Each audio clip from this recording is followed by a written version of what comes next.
ఏదైతే కవితను అరెస్ట్ చేసినటువంటి సిబిఐ వాళ్ళు విచారణ నిమిత్తం సిబిఐ వాళ్ళు కూడా ఏదైతే కవిత మీద మరొక కేసు కూడా నమోదు చేయడం జరిగింది. కవిత ఇప్పుడంతా కూడా తిహార్ జైలు నుంచి బయటికి రాలేని పరిస్థితి ఉంది. సిబిఐ వాళ్ళు కూడా బలమైన కేసు కూడా నమోదు చేయడం జరిగింది. ఇప్పుడున్నటువంటి హాట్ టాపిక్ అయితే జరుగుతున్నటువంటి పరిస్థితి మనం చూస్తున్నాం.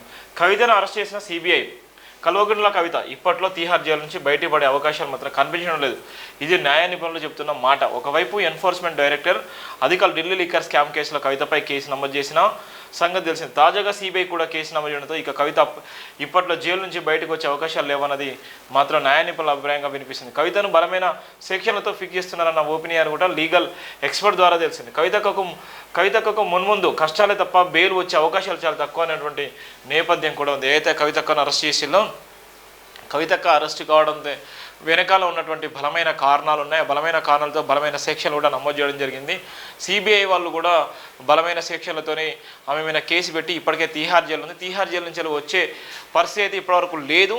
ఏది ఏమైనప్పటికీ ఆమె బీఆర్ఎస్ అధికారంలో ఉన్నప్పుడు ఆమె చెప్పిందే వేదంగా ఉండేది. రాష్ట్రంలో కానీ దేశంలో కానీ అనేక మందితో కూడా మంచి సత్సంబంధాలు ఏర్పాటు చేసుకొని ఎక్కడ చూసినా కవితక్క పేరు, కేసీఆర్ పేరు, కేటీఆర్ పేరు, హరీష్ రావు అనే పేరు మారుమోగింది. కానీ ఈ రోజుల్లో వాళ్ళ పేరు చెప్పడానికి కూడా ఇలా భయపడలేని పరిస్థితిలో ఉన్నటువంటి నేపథ్యం కూడా మనం చూస్తున్నాం.